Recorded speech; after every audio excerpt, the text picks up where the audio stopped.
Hello my dear friends and students, welcome to English Max. हम लोग कर रहे हैं इसमें सीजीएल में इंग्लिश के प्रीवियस पेपर, और प्रीवियस पेपर करते करते आज हम लोग करने जा रहे हैं पांचवा, मतलब 4 पेपर हम लोग ऑलरेडी कर चुके हैं। ठीक है, और जो 4 पेपर हम लोगों ने किए थे वो 1 दिसंबर के पेपर थे। आज शुरू हो रहा है अकाउंट किसका? 2 दिसंबर का। तो 2 दिसंबर में जो 2022 को हुए थे, 2 दिसंबर को 4 पेपर हुए हैं। ठीक है, 4 पेपर कौन कौन से हुए? एक पेपर सुबह 9 बजे होता है, एक होता है 11:45 पर, एक होता है 2:30 बजे दोपहर में, और एक होता है शाम को 5 बजे। तो 4 पेपर हैं ये। तो इसमें से सुबह वाला जो 9 बजे वाला पेपर है उसको हम लोग अभी डिस्कस करने चल रहे हैं। कल हम लोग करेंगे 11 बजे, मतलब 11 का पौने 12, मतलब करीब 12 बज जाता है, 12 बजे वाला पेपर होगा, उसके बाद 2:30 बजे वाला, फिर 5 बजे वाला। तो हम एक एक करके डेली के 4 पेपर हम कराएंगे। ठीक है, तो आज जो अभी करने चल रहे हैं ये कौन सा है? 2 दिसंबर 2022 का शिफ्ट फर्स्ट वाला है, और शिफ्ट फर्स्ट का मतलब क्या हुआ? 9 बजे वाला पेपर है। ठीक है, तो पीडीएफ आप लोगों ने सॉल्व कर ही लिया होगा, बिना उसके मज़ा नहीं आएगी। तो चलो स्टार्ट करते हैं अपना आज का डिस्कशन, और पहला क्वेश्चन आपकी स्क्रीन पर ये रहा। ठीक है, चलो शुरू करो। तो पहला क्वेश्चन क्या है? एंटोनिम का। किसका एंटोनिम पूछा है भैया? मोबाइल का। कौन वाला मोबाइल है? ये वाला मोबाइल नहीं, ये वाला मोबाइल नहीं पूछा उन्होंने। मोबाइल का एक मतलब ये होता है, एक मतलब होता है ना गतिशील, जो चल रहा हो, जो एक जगह पर स्थिर ना हो, जो चल रहा हो, अपनी जगह से हट जाता हो, जो वो वाला मोबाइल। इसका क्या बताना? एंटोनिम बताना है। तो जो चल रहा होगा, जो अपनी जगह से हट जाता होगा, तो उसका अपोजिट क्या होगा? जो एक जगह पर स्थिर होगा, एक ही जगह पर खड़ा होगा, टिका होगा। ठीक है, तो चलो देखो, अब वो आपको ढूंढना किस में से है? इसमें। अब इसमें ये 4 वर्ड यूज किए गए हैं इस पूरे पैसेज में, ये लाइन में ये 4 वर्ड यूज करेंगे। इन्हीं 4 वर्ड को ढूंढना, तो चाहे यहीं से ढूंढ लो, चाहे वहाँ पढ़ के ढूंढ लो। तो देख लेते हैं, पढ़ के देख लेते हैं, कंटेक्चुअल मीनिंग निकल आएगी। इन्होंने कहा द स्ट्रेंज टीवी रिपोर्टर। एक टीवी रिपोर्टर था जो टीवी पे आते हैं, स्क्रीन पे जो रिपोर्ट वगैरह करते हैं। स्ट्रेंज मतलब अजीब सा था। वो strange TV reporter standing over there covers all the funny and interesting things happening inside the town। समझ में आ गया? तो स्टैंडिंग ओवर देयर मतलब वहीं पे खड़ा था, वहीं पे वो खड़ा था। तो यही स्टैंडिंग है, जो चल रहे का अपोजिट हो जाएगा। मोबाइल मतलब जो चल रहा हो, स्टैंडिंग मतलब जो अपनी जगह पर खड़ा हो। तो अब ये हो गया स्टैंडिंग आपका। ठीक है, इंटरेस्टिंग का कोई मतलब नहीं है यार मोबाइल से, और स्ट्रेंज का भी नहीं है ना, तो इनसाइड का मतलब वही स्टैंडिंग जो एक जगह पर खड़ा था। ठीक है, समझ में आ गया होगा। आगे बढ़े, अब क्वेश्चन नंबर 3 पे आ जाए, नहीं 2 पे आ जाए। तो मुँह से कभी कभी गलती उल्टा निकल जाता है। चलो अच्छा, ये खाली जगह भरना है, स्टेटमेंट पढ़ने की जरूरत नहीं है। When there are negative and toxic thoughts, अगर आपके दिमाग में यहाँ पर नेगेटिव और टॉक्सिक थॉट्स हैं, नेगेटिव मतलब बुरे बुरे, और टॉक्सिक मतलब दूसरों का जो बुरा चाहता है, ईर्ष्या है, जलन है, किसी से दुश्मनी लेनी है, ये सब वाला होता है, तो आपके दिमाग में भरे हुए हैं। तो ये हो गया दिमाग में भरे हुए हैं, यहाँ योर माइंड लिखा है। तो you can never think positively, तो आप पॉजिटिवली सोच ही नहीं सकते हो। तो जब आपके दिमाग में ऐसे थॉट्स भरे होते हैं तो हम लोग इसके लिए क्या वर्ड यूज करेंगे? चलो यहाँ पे shouting, negative thoughts shouting in your mind. Shouting your mind नहीं होगा जी, क्लाउडिंग योर माइंड, हाँ घेरे हो। ठीक, जैसे किसी चीज़ को क्लाउड कर लेता है मतलब चारों ओर से घेर लेता है। बरसात में देखो ना, जब बादल गिरते हैं क्या पूरा एकदम अंधेरा छा जाता है, आसमान में पूरे घेर लेते हैं। तो वही है, आपके दिमाग में घेरे हुए हैं, छाए हुए हैं। क्लाउडिंग अच्छा है, इससे भी अच्छा वर्ड देखते हैं अगर कोई मिलेगा। प्लॉटिंग मतलब षड्यंत्र रचना ना, और परसुएडिंग मतलब आपको राजी करना, आपको मनाना। तो निगेटिव थॉट्स आपके दिमाग को मना रहे हैं, मैं ये भी नहीं होगा। फिर क्या लगेगा? क्लाउडिंग ऑफ थॉट्स आपके दिमाग में छाए हुए हैं, घेरे हुए हैं। आ जाओ क्वेश्चन नंबर 3 पे। 3 में क्या है पूछ रहे हैं? ग्रामेटिकल एरर पूछ रहे हैं। चलो, वन कैन नेवर इमेजिन, आप कभी इमेजिन भी नहीं कर सकते, how hot it gets in Delhi. Delhi में कितना गर्मी पड़ती है भैया, लखनऊ में भी पड़ रही है गर्मी। ठीक, 40 के पार हो जाता है रोज़। और सोचो इतनी गर्मी पड़ रही है, और ये दोपहर का समय है। मैं 3 लाइट जला के पंखा बंद करके आप लोगों के सामने डिस्कशन करा रहा हूँ, पसीना ऐसे चूता रहता है। ठीक है, चलो कोई बात नहीं है, कुछ तो संघर्ष करना पड़ेगा। आगे आ जाओ, लिखा हुआ है कि one can never imagine how hot it gets in Delhi. Unless one does not go, गलती कहाँ मिल गई, अनलेस के साथ नॉट नहीं लगता, ठीक। तो एरर कहाँ है, अनलेस के साथ नॉट नहीं लगता, किस ऑप्शन में, ये अनलेस वन डज नॉट गो, ये दूसरा वाला हो गया, ठीक है। कुछ ऐसे वर्ड्स हैं, फ्रेज हैं, जैसे अनलेस है, अनटिल है, ठीक है, लेस्ट है, डिनाई है, इन सब के साथ हम लोग नॉट नहीं यूज करते हैं, ठीक है। आगे आ जाओ, next question, question number 4। Question number 4 में ये देखो खाली जगह भरनी है, पढ़ो जरा। द इंटरव्यूईज, इंटरव्यूई मतलब क्या होता है, जो इंटरव्यू देता है, और इंटरव्यूअर का मतलब जो इंटरव्यू लेता है। तो इंटरव्यूईज मतलब क्या हुआ, जो इंटरव्यू देने गए थे, मतलब ये से समझ लो ना, ये कैंडिडेट्स हैं।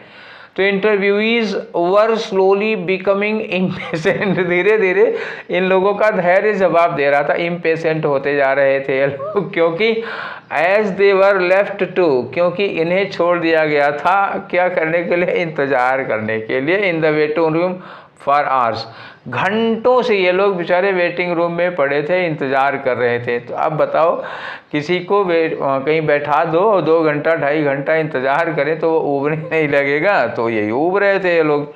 उसी के लिए कोई फ्रेज ढूंढो।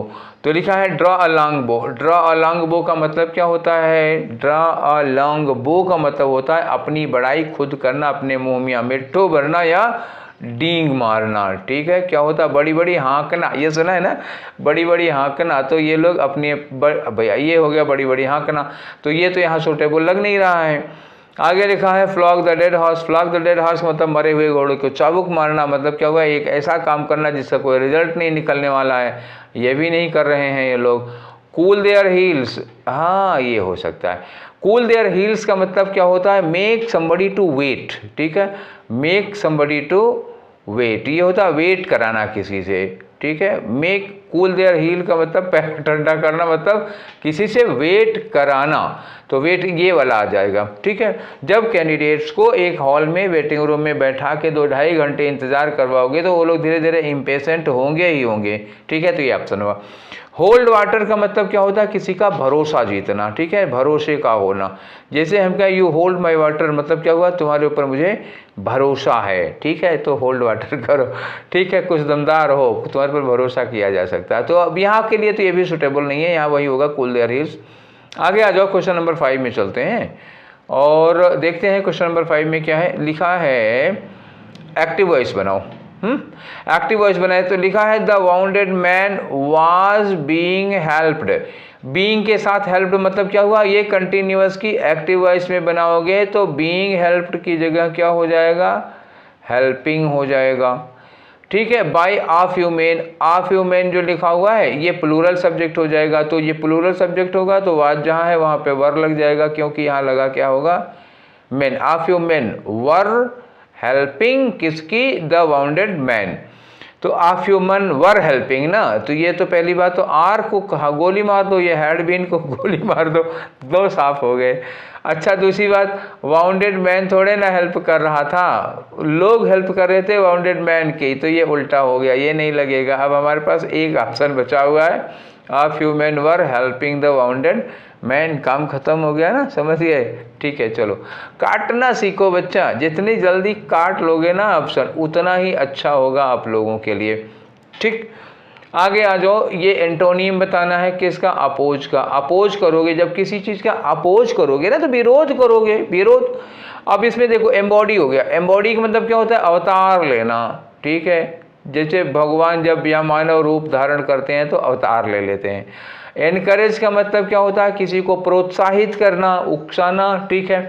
रेजिस्ट का मतलब विरोध करना। इलेक्टिव मतलब क्या हो गया, ये इलेक्टेड के सेंस में आता है, इलेक्टिव चुना हुआ, सेलेक्टेड या इलेक्टेड के सेंस में आएगा। तो अब ये बताओ, अपोज में विरोध करोगे तो एनकरेज का मतलब उकसाओगे, तो अपोज करने का अपोजिट क्या हो गया, एनकरेज हो गया। एनकरेज का मतलब, एनकरेज में आप कहेंगे उसको कि करो करो करो करो, और अपोज में क्या करोगे, मत करो मत करो मत करो, ठीक है। तो ये कौन सा हो गया, एनकरेज आपका एंटोनियम हो गया। बाकी और इसका कोई लेना देना नहीं और इसका कोई लेना देना नहीं है। रहा रेजिस्ट की बात, तो रेजिस्ट उसका अपोज का सिमिलर हो जाएगा, विरोध करने के सेंस में आ जाएगा, और एनकरेज उसका एंटोनियम हो जाएगा। आंसर आपका कौन सा हुआ, 2 वाला, ठीक है। कुछ ज़्यादा बोल गया एग्जाम्स में। आगे आ जाओ, क्वेश्चन नंबर 7, अरेंज करो, ठीक है। तो अरेंज करो, क्या करना है, एक पैराग्राफ है उस पैराग्राफ को अरेंज करना है। देखा है यहाँ पे main source of water for Wular lake is river Jhelum. तो बुलर झील जो है, बुलर झील में जो पानी का मुख्य स्रोत है वो कौन है, वो है झेलम नदी। ठीक है, ये समझ गए, एक कहानी यहाँ से शुरू होती है। आगे इन्होंने कहा कि बुलर लेक आल्सो इन्होंने लगा दिया, तो मतलब बुलर लेक के बारे में एक दूसरी बात कही जा रही है। Wular lake is also said to be a remnant of Satisar lake that existed in ancient times. पहले कभी किसी जमाने में सतीसर झील हुआ करती थी, वो उसी का मतलब अवशेष है, मतलब सतीसर झील जो थी उसी का ये बचा हुआ पार्ट है, वो बाकी वो झील खत्म हो गई, तो उसी का एक हिस्सा है ये। ठीक, तो ये बुलर लेक के बारे में दूसरी इंफॉर्मेशन है। अब और इन्होंने कहा कि दिस लेक, ये जो लिखा है दिस लेक, ये किस लेक के बारे में, दो झीलों की बात हो गई, बुलर झील की बात हो गई, सतीसर झील की बात हो गई। तो दिस लेक किसके लिए लगा हुआ है, अब यहाँ हैज़ लिखा हुआ है तो फिर सतीसर लेक तो होगी नहीं, क्योंकि सतीसर लेक खत्म हो चुकी है, उसका अस्तित्व समाप्त हो चुका है। इसका मतलब दिस लेक किसके लिए, बुलर लेक के लिए लगा रहे हो। ठीक है, तो this lake also has a small island in its centre called Zaina Lank. तो जाइना लैंक नाम का एक छोटा सा आइलैंड है बुलर लेक के बीचों बीच में। ये एक और जानकारी हो गई किसके बारे में, बुलर लेक की है जानकारी। ठीक है, तो यहाँ भी आल्सो लगा हुआ था बुलर लेक के बारे में, तो ये आल्सो लगने के मतलब ये सेंटेंस बाद में होंगे। आगे लिखा दिस आइलैंड, ये आइलैंड, कहीं आइलैंड की बात हुई है ना, अभी ये आइलैंड की बात हुई थी। ठीक है, एक बार मैं फिर इसको क्लियर करता हूँ। अब देखो, अब यहाँ कहा इन्होंने कि दिस लेक, इस लेक में है एक छोटा सा आइलैंड, और ये है इसी आइलैंड के लिए यहाँ लिखा दिस आइलैंड। दिस आइलैंड का मतलब हम हर हाल में क्या लगाएंगे, आर के बाद एस लगा लेंगे। ठीक है, अब ये इन्होंने कहा कि दिस लेक आल्सो, अब जो लिखा ना दिस लेक आल्सो हैज, तो दिस लेक कौन सी लेक की बात कर रहे हो आप, बुलर लेक की बात करो, यहाँ लिखा है बुलर लेक। ठीक है ना, ये बुलर लेक है, तो मतलब पी के बाद हमें ये जो दिस लेक लिखा हुआ है बुलर लेक के बारे में है, तो हम पी के आर कहाँ लगाएंगे, पी के बाद लगाएंगे, तो ये पी आर एस हो गया। इतना तो पक्का होगा, पी आर एस साथ में होगा। और बचा ये क्यू वाला क्वेश्चन, तो क्यू वाले का मतलब क्या हुआ, इसके बारे में, बुलर लेक के बारे में एक और बात। तो पहले तो पी आर एस एक दूसरे से कनेक्टेड है, और बुलर लेक के बारे में दूसरी कोई बात कही जा रही है और कोई इन्फॉर्मेशन है तो वो क्यू में आ जाएगा। ठीक है ना, पहली बुलर लेक के पानी के बारे में सारी बातें हैं तो वो हो गई। अब ये कह रहे हैं कि बुलर लेक किसी और लेक का एक बचा हुआ पार्ट है, तो ये जानकारी एंड में आएगी। क्यों, क्योंकि ये तीनों प्रेजेंट की हैं। ये पी आर एस में जो चीज़ें इंफॉर्मेशन हैं, जो जानकारियां हैं, वो प्रेजेंट से रिलेटेड हैं। तो पहले प्रेजेंट से रिलेटेड सारी बातें पूरी कर लेने के बाद जो पास्ट से रिलेटेड है वो बाद में लगाएंगे। ठीक है ना, तो इसलिए क्यू बाद में आया, तो पी आर एस क्यू किस में है, ये option P R S Q, ये वाला हो गया आपका थर्ड वाला। ठीक है ना, आगे बढ़ें। अब आते हैं हम आपके क्वेश्चन नंबर 8 की ओर। क्वेश्चन नंबर 8 रहा आपका आपकी स्क्रीन पर, और ये कह रहे हैं one word substitution, plants of a particular region. किसी पर्टिकुलर रीजन में जो प्लांट्स पाए जाते हैं, एक यहाँ से ले लो a particular region, a particular region में कोई प्लांट पाया जाता है, कोई पौधा पाया जाता है। जैसे लखनऊ में दशहरी आम फेमस है, तो कि पर्टिकुलर रीजन का हो गया। तो अगर कोई प्लांट पाया जाएगा तो उसको हम लोग क्या कहेंगे, फ्लोरा। और अगर किसी पर्टिकुलर रीजन में कोई एनिमल पाया जाता है, जैसे कहते हैं ऑस्ट्रेलिया में कंगारू पाए जाते हैं, ये सब इस तरह की चीज़ें, तो किसी क्षेत्र में जो स्पेशल एनिमल पाया जाएगा उसको वहाँ का क्या कहते हैं, फोना। तो जब आप ज्योग्राफी पढ़ते हो तो कहते हो इस एरिया का फ्लोरा फोना, इस एरिया का फ्लोरा फोना। फ्लोरा मतलब वहाँ की जो वनस्पतियाँ हैं, जो पेड़ पौधे हैं, और फोना मतलब वहाँ के जो एनिमल वगैरह खास टाइप के पाए जाएंगे वो हो जाएंगे। ठीक है, और फ्लोटसाइम का मतलब, ये फ्लोटसाइम क्या चीज़ होती है, फ्लोटसाइम का मतलब होता है जैसे मान लो समुद्र वगैरह में कोई जहाज़ टूट जाती है, कोई नाव वगैरह टूट जाती है, तो नाव के टूटी हुई नाव के जो पटरे तैर रहे होते हैं पानी पे, उसको कहा जाता है फ्लोटसाइम। ठीक है, और फ्लिंच का मतलब क्या हो जाता है, फ्लिंच का मतलब बच निकलना, कहीं से बच जाना, ये हो गया सेंस। समझ में आ गया, तो आपका आंसर कौन सा हो गया भैया, फ्लोरा होगा, क्योंकि प्लांट्स के बारे में पूछा हुआ है। ठीक है, आगे बढ़े क्वेश्चन नंबर 9 की ओर आ जाओ। 9 में क्या पूछ रहे हैं आपके, 9 में फिर आ गया वन वर्ड सब्स्टिट्यूशन, किसका है, shortened version of a larger work. Shortened version of a larger work, बड़े काम का, कोई बड़ी चीज़ होती है उसका छोटा पीस। ठीक है, तो अब ये देखो यहाँ सब छोटे के लिए लगा है, फिर वही कोलोक्वियलिज्म फिर आ गया ना, तो आपको ये बहुत बार, ये 2022 में स्टार्ट किया है इन्होंने, कई बड़े मतलब अभी पिछले वाले सेट में भी हम लोगों ने इस तरह के क्वेश्चन किए, इस वाले सेट में भी इस तरह के क्वेश्चन मिल रहे हैं। तो छोटे रूप का चारों के चारों अक्षर, समरी भी होता है ना किसी का छोटा रूप, तो मतलब कोई बड़ा सा इससे होता है उसका समरी हो गया, था 1/3 हो गया। एवरेज मंथ का मतलब होता है छोटा कर देना, प्रिसाइज का मतलब भी छोटा कर देना, शार्ट का मतलब भी छोटा कर देना। अब बताओ सब छोटे के लिए है, तो अब बहुत क्लोज हो जाता है, इसमें भाई माइन्यूट डिफरेंस आएगा। देखो समरी क्या होती है, समरी में जैसे कोई बहुत बड़ा मान लो 1200 वर्ड की कोई चीज़ है, तो 1200 वर्ड को आप 120 वर्ड में या 300 वर्ड में आपको बताना होगा, तो उसका सारांश क्या होगा वो लिख दिया जाएगा, ठीक है। अब्रिजमेंट का मतलब क्या होता है, जैसे मान लो एक किताब है, सपोज करो ये एक इतनी बड़ी किताब है, रामायण कितनी बड़ी किताब है, और इतनी ही बड़ी चीज़ को छोटा करके कोई इतने बड़े में लिख दे, ठीक है, साइज में छोटा कर दिया, उसको कंटेंट नहीं कम किया है, ठीक है। जैसे मान लो रामचरितमानस है या रामायण है या गीता है, एक बड़ी बड़ी बुक होती हैं, उसको छोटे बुक के छोटे फॉर्म में, छोटे बुक के फॉर्म में अगर उन्होंने कर दिया, कंटेंट में कंटेंट उतना ही रहेगा, वो नहीं कम करेंगे, केवल बुक की साइज कम हो जाती है, तो उसको हम क्या कहते हैं, एवरेजमेंट कहते हैं। प्रेसी मतलब क्या हुआ, प्रेसी मतलब वही होता है समरी, मतलब अब कोई चीज़ 1200 वर्ड की है 300 वर्ड में कर दोगे तो प्रेसी हो जाएगी, ठीक है। 300-400 वर्ड में कर देते हो, 400 वर्ड से 1/3 होना चाहिए, 1200 का 400 हो जाएगा। 1200 वर्ड की चीज़ 400 वर्ड में लिखोगे तो प्रेसी हो जाएगी। अब प्रेसी करने का मतलब वो तो काफ़ी चीज़ें छूटेंगी ना उसमें से, ठीक। और शार्ट का मतलब क्या होता है, ये भी छोटा हो गया। तो अब बताओ समरी और प्रेसी तो करीब करीब वही हो गया कि 1200 वर्ड को 400 वर्ड में कर देना, तो कुछ ही छूटेगी, जरूर छूटेगी। लेकिन अब्रिजमेंट में क्या होता है, अब्रिजमेंट में कंटेंट कुछ नहीं छूटता है, उतने ही श्लोक उतने ही सब कुछ रहेंगे, बस साइज छोटी हो जाती है। तो आंसर ये होगा कौन सा आपका, अब्रिजमेंट होगा, ठीक है। फिर से दिखा दूं आपको, क्वेश्चन पढ़ लीजिए एक बार तो क्लियर कर दी। यहाँ लिखा है shortened version of larger work, बड़ा वर्क का छोटा वर्जन। छोटा वर्जन का मतलब क्या होगा, कंटेंट नहीं कम होना चाहिए, खाली साइज छोटी हो जानी चाहिए। अब आ जाओ क्वेश्चन नंबर 10 में, ठीक है, ये क्लियर हो गया होगा शायद। तो 10 में आ जाओ, यहाँ लिखा है डायरेक्ट फॉर्म बताना है आपको। एक सेंटेंस दिया है इनडायरेक्ट में है, श्याम आस्क्ड। आस्क्ड देखो किस टेंस में है, पास्ट में है, ये याद रखना।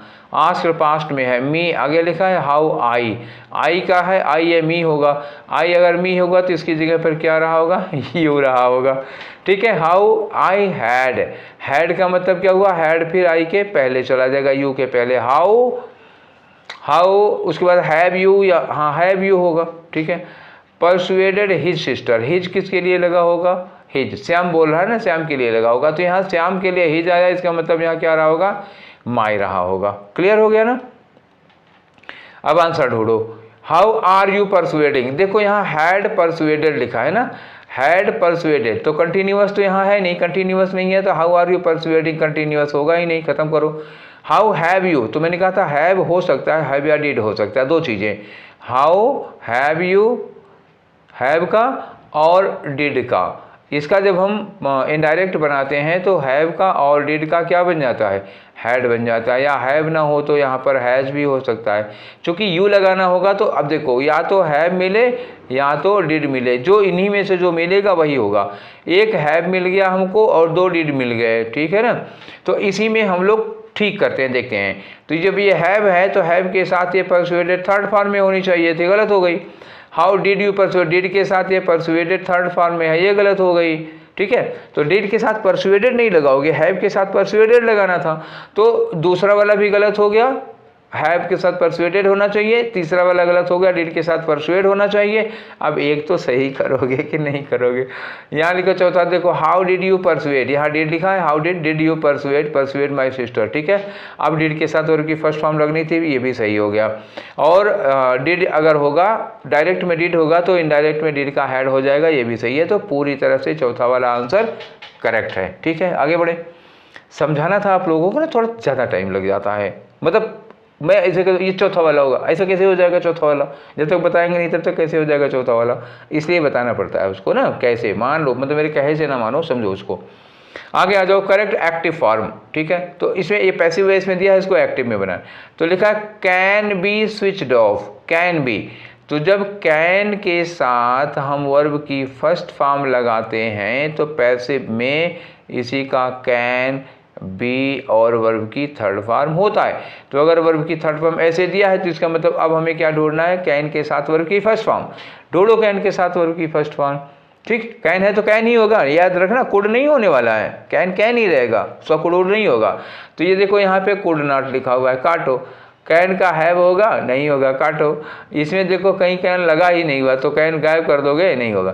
तो यहाँ क्या लिखा है, कैन नॉट स्विच ऑफ, ये दिया हुआ है। तो ये चौथा वाला, क्या आप बिना मतलब उसमें दिमाग दौड़ा रहे हैं यार। वर्ब पकड़ो, मॉडल वर्ब पकड़ो, देख लो, उसमें मिला लो कौन सी है, इसमें फालतू में देखो। अब ये भी नहीं कहेंगे ना हम अपने मन से बनाए हैं, हम आराम से सरल सरल बना दिए, कोई इसमें कौन सा सरल बना दिए हम।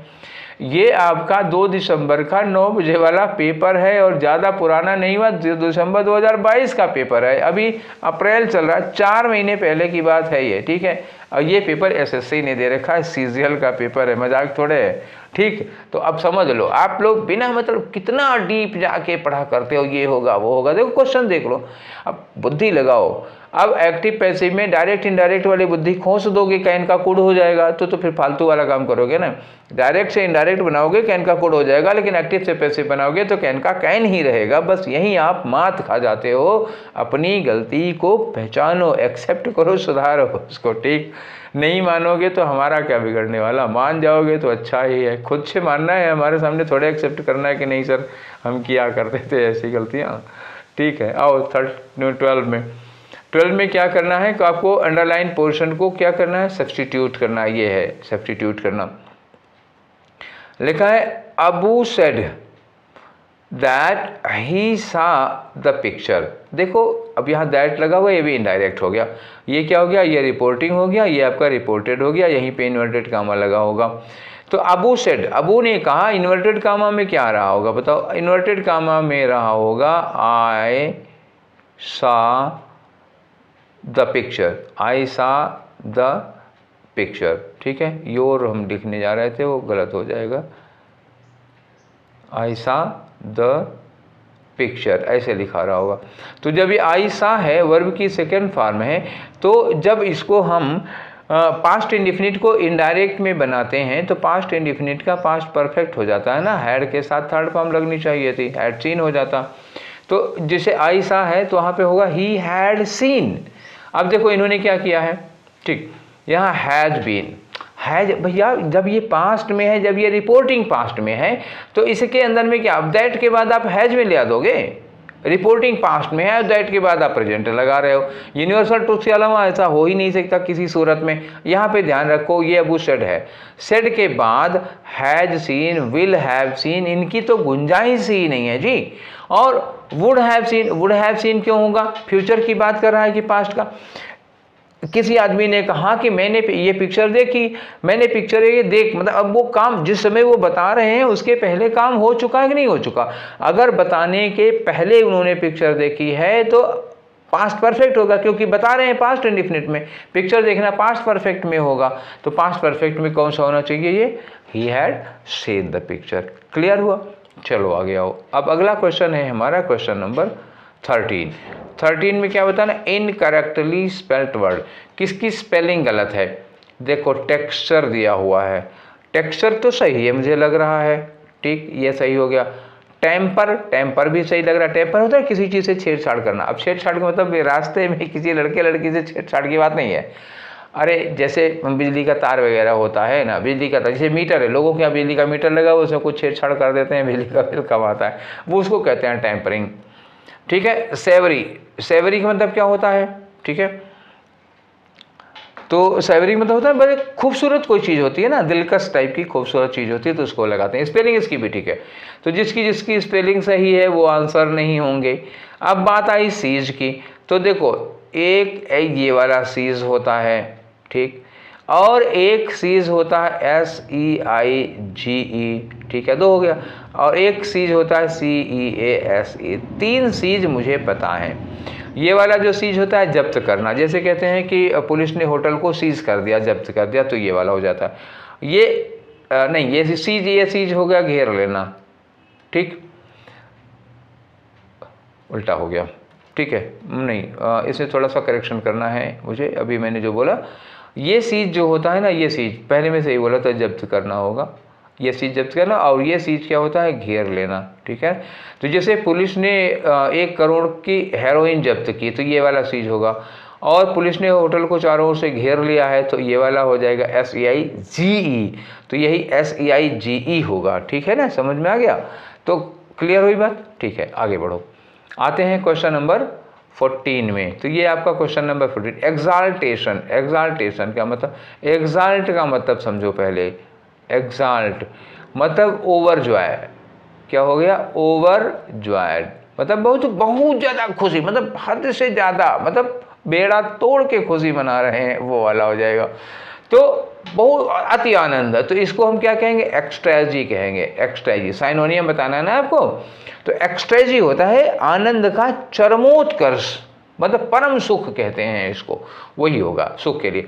अब डिजेक्शन का मतलब तो निराशा होगी, सेटिस्फैक्शन संतुष्टि होगी, इलेबोरेशन का मतलब बहुत ही इलेबोरेट कर दिया, बहुत ज़्यादा एक्सप्लेन कर दिया, ये हो जाएगा। ठीक है, तो ये सब हो गया नहीं, ये पहला वाला आपका ऑप्शन हो गया। आ जाओ क्वेश्चन नंबर 15 में। ठीक है, तो क्वेश्चन नंबर 15 में भैया क्या है? देखो ये बता रहे हैं, अंडरलाइन जो वर्ड है इन्होंने कहा, देखो सेलेक्ट द अप्रोप्रिएट एडवर्ब, ये adverb of the underlined word. तो ये ऑब्वियस है, ऑब्वियस को जब आप एडवर्ब बनाओगे तो ऑब्वियसली हो जाएगा, इसमें क्या पूछने वाली बात थी यार, हमारे बच्चे तो यूं ही कर देंगे। ऑब्वियस भैया क्या है? ये है एडजेक्टिव। अब इसमें क्या लगा दो? ly लगा दो, ऑब्वियसली हो गया, तो ये एडवर्ब बन गया। कहाँ है ऑब्वियसली? ये वाला है ऑब्वियसली। ठीक है, बन तो गया ये ऑब्वियसली। और NESS लगाते हो ना तो नाउन बनता है। ठीक है, क्या बनेगा? नाउन बनता है। NESS लगा दोगे तो ये नाउन वाले फॉर्म में आएंगे। ठीक है, अब ये देखो यहाँ पे लिखा, यहाँ भी ly लगा, लेकिन ये ऑब्लिवियस दिया है ना, ऑब्लिवियस की बात ही नहीं होती, ऑब्वियस की बात हो रही है ना, तो ये सी बार थर्ड वाला होगा। अब अगर ठीक से नहीं पढ़े होगे तो गई आपकी भैंस डैश डैश डैश, समझ गए ना? यहाँ देखो ऑब्वियस OBVI लिखा हुआ है, ये तो ये OBLI है, ये नहीं होगा, ये वाला होगा। ठीक, समझ में आई ना बात? आगे बढ़ो, क्वेश्चन नंबर 16। तो ये रहा क्वेश्चन नंबर 16। क्या करना है? एंटोनियम बताना है। किसका बताना है? इंडिस्पेंसेबल का बताना है। Technology plays an indispensable role in the lives of human beings in 21st century. Indispensable का मतलब क्या होता है? एक्चुअली इसका मतलब होता है जिसके बिना हमारा काम ना चलता, something without which we can not do. जैसे आजकल फ़ोन हो गया है, किसी का फ़ोन ले लो, 15 मिनट बाद छटपटाने लगता है आदमी। ठीक, किसी का फ़ोन कहीं घर पे छोड़ के वो जा रहा है कहीं, पता आधे पहुंच के लौट आते हैं फ़ोन लेने के लिए कि छूट गया है घर पे। ठीक है, ऐसे ऐसे रहा नहीं जाता, मतलब ऐसे आप लोग भी तो महसूस कर रहे होगे ना, उसी ज़माने के तो आप लोग भी हो। महसूस करो कि फ़ोन छूट जाता है तो कैसा फील होता है। तो इसीलिए इंडिस्पेंसेबल, उसके बिना काम नहीं चलता। आपकी घड़ी का काम उसी में अटका हुआ है, किताब कापी का काम उसी में अटका हुआ है, तो कोई काम उसके बिना होता नहीं, इंडिस्पेंसेबल हो गया। ठीक है, अब आ गए रिलेंटलेस। रिलेंटलेस मतलब क्या होता है? दयाहीन, अनकाइंड, जिसके अंदर दया नाम की कोई चीज़ नहीं होती, वो अनकाइंड हो गया। अब लिखा है अनप्रेसिडेंटेड। अनप्रेसिडेंटेड का मतलब होता अभूतपूर्व। अभूतपूर्व को अंग्रेजी में बताएंगे तो क्या होगा? Something that never had happened before, कोई ऐसी चीज़ जो पहले कभी ना हुई हो, जो पहली बार हुई हो, अभूतपूर्व होता है। सुपरफ्लुअस का मतलब क्या होता है? ज़रूरत से ज़्यादा। और विजिलेंट का मतलब क्या होता है? सतर्क। तो बताओ इसका एंटोनियम क्या होगा इंडिस्पेंसेबल का? ठीक है, तो सीधा सा तो कोई मतलब इसमें मिल नहीं रहा है कि इंडिस्पेंसेबल। अब जैसे यूजलेस हो जाता तो ठीक है, जरूरी था। इंडिस्पेंसेबल मतलब जिसके बिना काम चले, यूजलेस मतलब फालतू चीज़ होती है जिसके जो हमारी ज़रूरत से ज़्यादा होगी। तो हमारी ज़रूरत से ज़्यादा के लिए एक वर्ड यहाँ दिया हुआ है सुपरफ्लुअस। सुपरफ्लुअस का मतलब जो हमारी ज़रूरत से ज़्यादा है, मतलब हमारी ज़रूरत हमारे पास है उससे हमारे पास बहुत ज़्यादा है, तो इंडिस्पेंसेबल नहीं होगा। सुपरफ्लुअस होने के मतलब इंडिस्पेंसेबल से ज़्यादा, जिसके बिना भी हमारा काम चल जाएगा, वो वाला हो जाता है सुपरफ्लुअस। ठीक है, ज़रूरत से ज़्यादा। तो अब यही हमको इसका एंटोनियम लगाना पड़ेगा, क्योंकि बाकी जो और ऑप्शन है उसमें किसी तरह से भी पॉसिबल नहीं है। तो आ जाओ 17 पे। क्वेश्चन नंबर 17 क्या? Incorrectly spelled word. इनकरेक्टली मतलब जिसकी स्पेलिंग गलत है, क्या होगा? मॉर्टिफाइड, पहले ही मिल गया गलती। मॉर्टी में पहले लिखो MORT, मोर्टी हो गया। अब आई लगाओ, अब हो गया मॉर्टिफाइड में क्या होगा? FIED, ठीक है, FIED होगा, और यहाँ क्या है, FEID हो गया, तो ये हो गया गलत। अब आ जाओ, अब बाकी सब सही ही है, और क्या होगा, मोर्टिफाइड। मोर्टिफाइड की मीनिंग क्या होगी बताओ, कौन बता सकता है मोर्टिफाइड की मीनिंग? मोर्टिफाइड मतलब क्या होता है ना, इंसल्ट किया गया हो जिसका, इंसल्टेड हो जाएगा। बिनाइन, बिनाइन MTS वाले में तो कई बार ये वर्ड आया था। बिनाइन मैंने बताया था किससे बना हुआ है, बेन से बना हुआ वर्ड है। बेन का मतलब क्या होता है, जो गुड होता है, वेल होता है। तो बिनाइन का मतलब क्या हुआ, हार्मलेस, जो हमें नुकसान ना पहुंचा रहा हो, वो हो गया हार्मलेस, ठीक है। डिस्मे, डिस्मे का मतलब क्या होता है, जिसमें आप घबरा जाते हैं, बेचैन हो जाते हैं, परेशान हो जाते हैं, उसके लिए होता है डिस्मे, मतलब बेचैनी, रेस्टलेसनेस हो जाएगा। इनसिक्योरिटीज का मतलब असुरक्षा हो जाएगी। बस तो आगे बढ़ो, चलो खत्म हो गया। अच्छा आंसर बताए थे ना, हाँ वो तो गया आंसर, मोर्टिफाइड गलत है, तो वही आंसर होगा आपका, ठीक है। आगे आते हैं हम क्वेश्चन नंबर 18 में। तो ये रहा आपका क्वेश्चन नंबर 18। कह क्या रहे हैं, इडियम है, उसी की मीनिंग बताओ। Break the ice. Break the ice का मतलब, आइस ब्रेकर सुना होगा ना, कि वो आइस ब्रेकर का काम करते हैं। तो आइस ब्रेकर क्या चीज़ हो सकती है, जैसे मान लो सपोज करो कहीं एक मतलब एक कमरे में 4-5 लोग बैठे हुए हैं। 4-5 लोग, सब आजकल तो ऐसे भी लोग, सब लोग अपना मोबाइल निकाल के बैठ जाते, कोई किसी से बात ही नहीं करता। जब मोबाइल नहीं हुआ करता था, तो जब सब लोग आपस में ऐसे बैठे रहते होते, तो वो इधर मुँह करके बैठे हुए हैं, वो उधर मुँह करके बैठे हुए हैं, कोई किसी से बोलचाल नहीं, बातचीत कोई कर ही नहीं रहा है। उसमें पहले जो आदमी स्टार्ट करता है, कोई आदमी से बताएगा, और भाई साहब बताइए कहाँ जा रहे हैं, या तो इस तरह से कोई बात शुरू, एक ने शुरू किया, बस शुरू हो जाएंगे। उसके बाद जिसने शुरू किया था पता लगा वो कम बोल रहे हैं, जो चुपचाप उधर देख रहे हैं वो झूठे पड़े हैं। तो उसी को कहते हैं ब्रेक द आइस, मतलब चुप्पी तोड़ना, या माहौल तनावपूर्ण है ना, जैसे मान लो 5 लोग बैठे, कोई किसी से नहीं बोल रहा, तो माहौल कैसा होगा, तनावपूर्ण होगा। तो वो तनाव, उस माहौल को कंफर्टेबल कर देना बातचीत शुरू करा के। अब आओ ऑप्शन में लिखा है कि make people meeting first time feel more comfortable. Leo यार, जो कह रहे थे वो यही में तो मिल गया हमको। और देख लो, make people meeting first time feel sad, ना भाई सैड नहीं करा। Make people meeting first time feel uncomfortable नहीं। Make people meeting first time more detached थोड़े ना होगा, अटैच करा देता है ये ना। तो ये सब गलत हो गए, पहला वाला ही होगा ऑप्शन। अब आ जाओ क्वेश्चन नंबर 19 में, ठीक है। तो तुम्हारा 19 का क्वेश्चन क्या है भैया, ये है आपका फिलर का क्वेश्चन है। आई वॉज रनिंग लेट, मुझे देर हो रही थी। सो आई ओनली हैड टाइम, तो मेरे पास केवल कितना समय बचा था, डैश शावर। शावर मतलब क्या, नहाना है, नहा रहे हैं। तो देर हो रही थी, तो कितने के लिए टाइम बचेगा? अगर देर हो रही है तो 5-6 बाल्टी पानी नहाने का टाइम बचेगा? नहीं बचेगा। 2 मग्गा मारे, इधर उधर भाग लिए वहाँ से, ठीक है, कहीं भीगा कहीं नहीं भीगा, हो गया, नहा लिए हैं, हो गया काम। तो कैसा, for a dash shower, for a quick shower, यही होता है। फॉर अ क्विक शावर मतलब क्या हुआ, फटाफट नहाए, ठीक है। फॉर अ क्विक शावर का मतलब फटाफट नहा लिए। फॉर अ शॉर्ट शावर, ये शॉर्ट शावर होता ही नहीं है, फास्ट शावर नहीं होता, ना हेस्टी शावर होता है। फॉर क्या होता है, फॉर अ क्विक शावर होता है। अब फिर ये कोलोकेशन का क्वेश्चन है, ठीक है। देखो अब मैंने वही बताया था ना, सिमिलर वर्ड यूज करते हैं। क्विक मतलब क्या हुआ, बहुत जल्दी से। शार्ट मतलब वही लग रहा है, फास्ट मतलब लग रहा है, हेस्टिक मतलब जल्दबाजी में। देखने में सब एक ही जैसे लग रहे हैं, लेकिन शावर के साथ क्या लगाओगे, फॉर अ क्विक शावर लगाओगे, यही इसके साथ लगाया जाएगा, ठीक है। आ जाओ क्वेश्चन नंबर 20 में। तो क्वेश्चन नंबर 20 क्या है भाई, फिर आया अरेंजमेंट का क्वेश्चन है, ठीक। तो अब इस अरेंजमेंट वाले क्वेश्चन में क्या करना है हमको कि एक सेंटेंस, ये एक सेंटेंस है, इस सेंटेंस को तोड़ दिया गया है, इसको अरेंज करो आप। अरेंज करो तो कैसे होगा, लिखा है द कंटिन्यूड। द कंटिन्यूड क्या, ठीक, द कंटिन्यूड के बाद क्या लगाओगे आप बताओ। अब इसमें से वर्ड ढूंढो, मतलब स्टार्टिंग हमें ढूंढनी है। अब एक स्टार्टर जब मिलेगा तो उस स्टार्टर से तुरंत हम लगाएंगे, अगर एक ही ऑप्शन मिला तो वहीं छोड़ देंगे, फिर आपकी कहानी खत्म हो जाएगी, ठीक है। द कंटिन्यूड क्या, द कंटिन्यूड के बाद क्या लगा, the continued the growing. The continued के बाद द ग्रोइंग लगाओगे, नहीं लगाओगे। द कंटिन्यूड के बाद नाउन लगाओगे, ठीक है। यहाँ क्या चाहिए, लगातार क्या चीज़, लगातार कोई चीज़, यहाँ नाउन आना चाहिए। तो कंटिन्यूड द ग्रोइंग सेल्स ना, यहाँ द लगा दिया, ये क्यों लग जाएगा, कटा।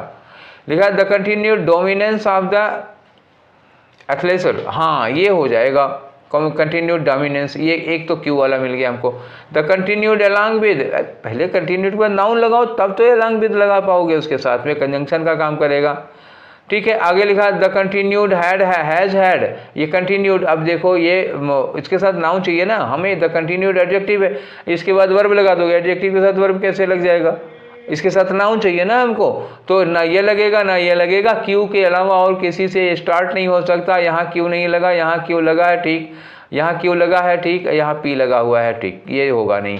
तो दूसरे और तीसरे में से कौन सा आपका ऑप्शन होगा, चलिए देखते हैं इसको, ठीक है। तो पहले क्लियर करके तब आप लोगों को बताता हूँ। स्टार्टर तो हमको मिल ही गया है, अब बताओ, तो स्टार्टर हमको मिल गया कौन सा, क्यू वाला मिल गया, ठीक है, ये क्यू लगा दिया। तो the continued dominance of the athleisure trend, trend के बाद हमें क्या चाहिए, सब्जेक्ट वाला पोर्शन हो गया हमारा, अब हमें चाहिए इसके साथ वर्ब लगानी चाहिए। वर्ब तो किस में मिलेगा, अलॉन्ग विद में मिलेगा, द ग्रोइंग में नहीं मिले, तो वर्ब कहाँ मिल रही है, has had a significant impact on, on के बाद क्या लगा, on the growing sales of shares, ये मिल गया। तो क्यू के बाद क्या लग रहा है, एस लग रहा है, ठीक है। एस के बाद क्या लग जाएगा, आपका पी लग जाएगा, ठीक है। उसके बाद क्या लगा दो, अब एक बच रहा है, ये जब कनेक्शन में लगे ही गए क्यू एस पी, अरे क्यू एस ये पी है, पी आर नहीं, आर बाद में लगेगा, ठीक है, क्यू एस पी आर, तो ये रहा आपका क्यू एस पी आर, ठीक है, समझ गए। आगे आ जाओ, क्वेश्चन नंबर 21 से लेकर के 25 में क्या करना होता है ये तो पता ही आप लोगों को, तो स्टार्ट करते हैं। ये रहा आपका क्वेश्चन। अब यहाँ देखो लिखा है कि ऑल ड्राइवर्स, पहले पैसेज को समझो उसके बाद भरेंगे तभी मजा आएगी।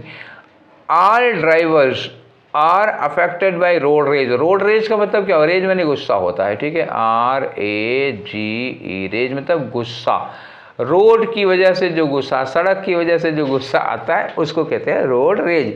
सारे ड्राइवर्स बहुत बुरी तरह अफेक्टेड होते हैं इस रोड रेज की वजह से। क्यों, आगे का इन्होंने को वेदर दे आर डायरेक्टली और इनडायरेक्टली डैश, चाहे वो डायरेक्टली डैश हो चाहे इनडायरेक्टली डैश हो, ठीक है ना। आगे आ जाओ, तो किस चीज़ के लिए लगा होगा इन्होंने, डायरेक्टली या इनडायरेक्टली शामिल होने के लिए लगेगा, और क्या। आगे इन्होंने कहा इंडिविजुअल कॉपिंग क्वालिटी, कॉपिंग का मतलब क्या होता है, कॉप करना, कॉप करना का मतलब क्या होता है, किसी चीज़ के साथ समझौता कर लेना। मान लो सड़क खड़ा, ठीक है क्या करें, चलो इसी में झेल लेते हैं, तो होता है ना कॉप करना, किसी प्रॉब्लम को झेलना, कॉप करना होगा। तो individual कॉपिंग qualities dash the behaviour of stressful drivers, तो स्ट्रेसफुल ड्राइवर क्यों कहा, सड़क खराब है, ड्राइवर स्ट्रेस में है, उसकी कॉपिंग क्वालिटीज डैश कर देती हैं। यहाँ पे क्या होगा, डैश कर देती हैं उनके बिहेवियर को, तो खराब ही करेंगी, और क्या। आगे लिखा instead of being enraged over circumstances, तो मतलब जो सर्कमस्टेंसेज हैं उन पर गुस्सा होने के, यहाँ लिखा ना के बावजूद, ठीक है, बियॉन्ड देयर कंट्रोल, जो कि उनके कंट्रोल में नहीं है, जो परिस्थितियां हैं जो उसको उनको गुस्सा दिला रहे हैं उनके कंट्रोल के बाहर है, उसके बावजूद drivers dash learn to be patient, drivers क्या करते हैं, dash learn to be patient, उनको शांत रहना पड़ता है, ठीक है, उस प्रेशर के अलावा।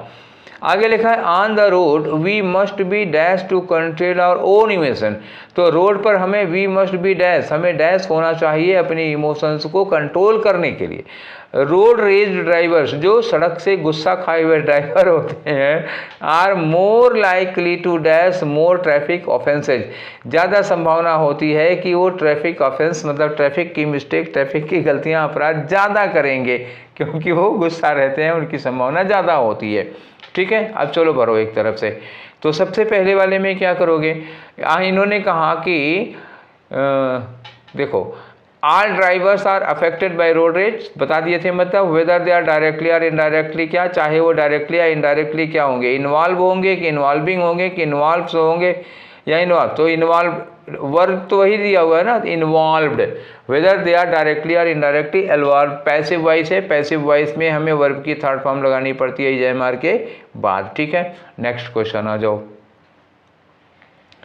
नेक्स्ट क्वेश्चन में फिलर नंबर 2, ये रहा आपका फिलर नंबर 2 में हमें क्या करना होगा, देखो इन्होंने कहा कि individual कॉपिंग qualities dash the behaviour of stressful drivers, individual कॉपिंग quality जो है इसकी वो ड्राइवर के बिहेवियर को क्या करेगी, ड्राइवर के बिहेवियर को अप्लाई करेगी कि मल्टीप्लाई करेगी कि इन्फ्लुएंस करेगी कि इंक्रीजेज। अब इंक्रीजेज नहीं आएगा क्योंकि एक क्वालिटीज लिखा है, इंक्रीजेज नहीं पड़ेगा। ठीक है, तो क्या करेंगे, मल्टीप्लाई या अप्लाई नहीं करेंगे, क्या करेंगे, इन्फ्लुएंस करेंगे, उसके बिहेवियर को प्रभावित करेंगे, उस पर असर डालेंगे। ठीक है, तो नेक्स्ट क्वेश्चन पे आ जाओ। अब हमारा ये रहा, तो ये फिलर नंबर 3 है। फिलर नंबर 3 में क्या होगा, देखो लिखा, instead of being enraged over circumstances beyond their control drivers dash learn. इनको ये सीखना पड़ता है, तो क्या करना होगा, मजबूरी है ना, इनको जरूर अपने आप को शांत रखना पड़ेगा और उनकी मजबूरी है। तो कैन और टू तो लगाओगे नहीं, ऑट में ऑट के साथ टू लगा होता तब सही होता, ये होगा नहीं। तो drivers must learn to be patient, इन सब के बावजूद मस्ट लर्न टू पेशेंट, ये जरूरी है, जरूरी है, इसलिए क्या लगा, मस्ट लगा। आगे आ जाओ। ठीक है, अब हमारा आ गया फिलर नंबर 4। फिलर नंबर 4 में यहाँ लिखा, ये देखो फिर लिखा है we must be dash to control our emotions. सड़क पे हमें क्या होना चाहिए, we must be dash to control our emotions. तो we must be oblige, oblige नहीं होता, मस्ट बी लिखा है ना, बी के बाद इसकी क्या होना चाहिए, ओब्लाइज होता तब लगता है, ये गलत हो गया। We must be brave to control our emotions, brave होंगे तब इमोशन को कंट्रोल करेंगे। इमोशन कंट्रोल करने के लिए ब्रेव होने की कौन सी ज़रूरत है, कंसिस्टेंट टू कंट्रोल इमोशंस नहीं है। We must be able to, हमें सक्षम होना चाहिए, हमें इस योग्य होना चाहिए कि हम अपने इमोशंस को कंट्रोल कर सकें। आगे आ जाओ। ठीक है, ये रहा आपका, गड़बड़ हो गया, खुलो भाई जल्दी से, ये रहा आपका नंबर 5 वाला। नंबर 5 में यहाँ लिखा है, तो इन्होंने कहा कि जो रोड रेज्ड ड्राइवर्स होते हैं, गुस्साए हुए ड्राइवर होते हैं, आगे लिखा है are also more likely to dash more traffic, मतलब वो ज़्यादा संभावना होती है कि इस तरह के ज़्यादा करें, मतलब ज़्यादा अपराध, ज़्यादा गलतियां करें सड़क से रिलेटेड। तो रिफ्लेक्ट क्या होगा, रिफ्लेक्ट मोर ट्रैफिक ऑफेंसेज, ना ड्रैग ना इनकर, इनकर का मतलब होता है ना उसमें शामिल होना, उसमें लिप्त होना। ठीक है, तो इनकर लग सकता है, मोर लाइकली टू इनकर, मोर लाइकली टू प्रोसीड नहीं होगा, मोर लाइकली टू इनकर, कोई अपराध वगैरह कोई गलती वगैरह कर बैठते हैं तो इनकर यूज किया जाता है, मोर लाइकली टू इनकर मोर ट्रैफिक ऑफेंस, वो ज़्यादा ट्रैफिक नियम तोड़ेंगे, ज़्यादा ट्रैफिक वाली गलतियाँ चूक करेंगे। ठीक है, तो ये रहा हमारा आज का कौन सा था, 5वां सेट था। तो 5वें में अगर हम 25 जोड़ देते हैं तो कितना हुआ, 125 क्वेश्चन हम लोग कर चुके हैं। ठीक है, तो ये सेशन आप लोगों को कैसा लग रहा है और कैसा, ये वाला पर्टिकुलरली ये सेशन कैसा था, और आप लोग ज़्यादा से ज़्यादा लोग जुड़ो भैया, ज़्यादा से ज़्यादा लोगों को शेयर करो, लाइक करो। ठीक है, और सब्सक्राइब तो किए ही होंगे। फिर हम लोग कल मिलेंगे नेक्स्ट वाले सेशन में, जिसमें हम 2 दिसंबर को जो 11:15 बजे, मतलब 11:45 से 12:45 जो पेपर हुआ था उसको हम लोग डिस्कस करेंगे, सेकेंड वाला। ठीक है, तो फिर मिलते हैं कल इसी समय इसी टाइम पर। ठीक है, till then take care, thank you.